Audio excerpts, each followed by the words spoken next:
Durante la semana, los hechos se precipitaron día tras día, con creciente velocidad, como una bola de nieve echada a rodar ladera abajo. El mundo se convulsionaba con noticias extraordinarias que se habían vuelto cotidianas. Ahora lo normal era asomarse a la ventana y ver caer, cada pocos minutos, algunos huesos aquí y allá. Su frecuencia seguía aumentando progresivamente, sin diferencias significativas en ningún lugar del mundo, aunque sí se había detectado un incremento considerable en las grandes zonas urbanas respecto a las más despobladas. Los grupos sectarios pensaban como Esther, que esto se trataba de un castigo divino hacia la civilización y sus múltiples atentados y crímenes contra la naturaleza, contra la obra de Dios. Los gobiernos ya no hablaban de un fenómeno meteorológico y no desmintieron esa farsa inicial, sino de una amenaza, un atacante desconocido que estaban intentando encontrar. Se unieron a la corriente de los investigadores de la red, a su línea de información, como si nunca antes la hubiesen desprestigiado con 1000 artimañas. Afirmaron que los huesos eran humanos, y que el más reciente de los estudiados databa de unos 100.000 años atrás. Se habían creado unidades especiales del ejército dedicadas a la recogida de estos rastros. En los primeros momentos pudimos verlos clasificándolos en bolsas, escribiendo datos en ellas, pero ante la magnitud de la tarea y la creciente intensidad de la lluvia, pronto se limitaron a limpiar las calles con la mayor celeridad posible, vertiendo las osamentas en sus enormes vehículos, como si de un cuerpo de barrenderos forenses se tratara. Ya se contaban por centenares los muertos debido a los impactos de hueso a lo largo y ancho del planeta. Desde los medios se recomendaban medidas de protección para salir a la calle, y pronto, los cascos y paraguas reforzados fueron una prenda de vestir más, como una macabra e inmensa broma de carnaval. El mundo vibraba, aguantaba la respiración, sobrecogido en un estupefacto estado de shock.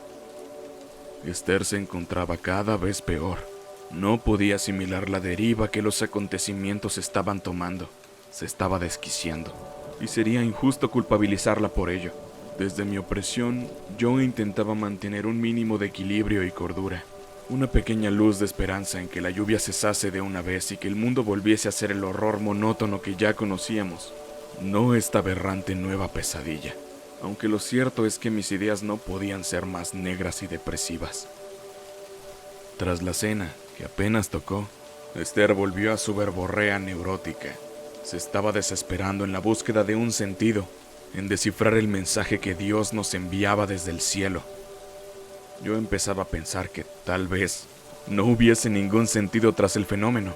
Si los gobiernos en efecto no estaban detrás de todo, ¿qué importaba entonces que la causa estuviese en seres paradimensionales, extraterrestres o en hechos sobrenaturales? Estábamos postrados ante un enemigo invisible e inatacable, más allá de nuestra capacidad de comprensión, y nuestro destino era decisión suya. Independientemente de que alcanzáramos una hipótesis acercada, el resultado sería el mismo, y la capacidad para hacer algo para cambiar las cosas seguiría estando ridículamente fuera de nuestro alcance. ¿Qué sentido tenía entonces tratar de comprender nada? ¿Te das cuenta? Comenzó Esther mientras recolocaba la mesa. Nos está arrojando huesos desde el pasado más remoto, para acercarse poco a poco a nuestro tiempo. ¿Qué quiere decir eso? ¿Nos está reprochando el que hayamos olvidado a nuestros muertos? ¿A todos los que sufrieron para que hoy estemos aquí?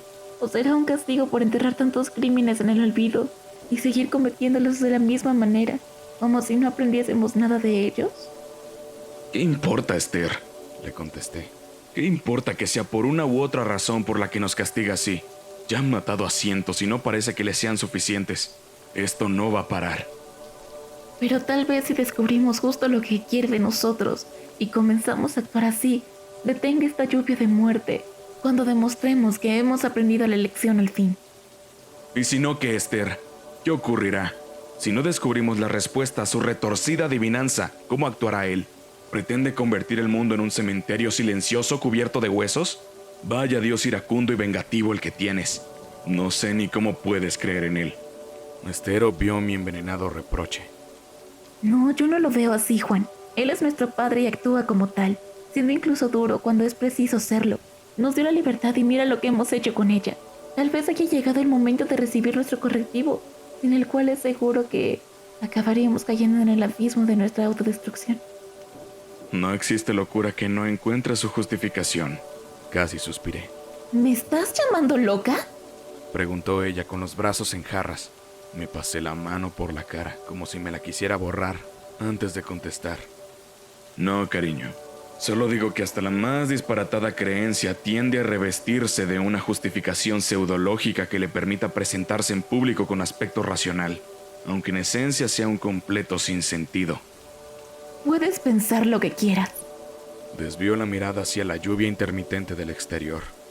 O sea, que tú verías normal, por ejemplo, que yo castigase a mi hijo golpeándolo hasta matarlo, aunque supiese desde sus primeras lágrimas que él no entendía por qué lo castigaba, ¿no? ¿Así piensas? Una vez más tergiversas, atacas, sin siquiera comprender. ¿Sabes?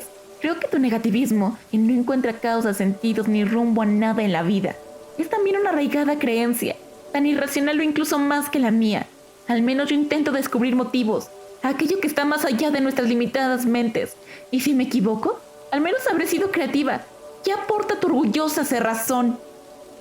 Aquellos que piensan como yo... Me rasqué la frente, intentando encontrar las palabras adecuadas para expresarme. Intentan eliminar la superstición y el pensamiento mágico de la sociedad. Que maduremos y que partamos del conocimiento objetivo de la realidad para poder llegar algún día a responder todas esas preguntas que se nos escapan.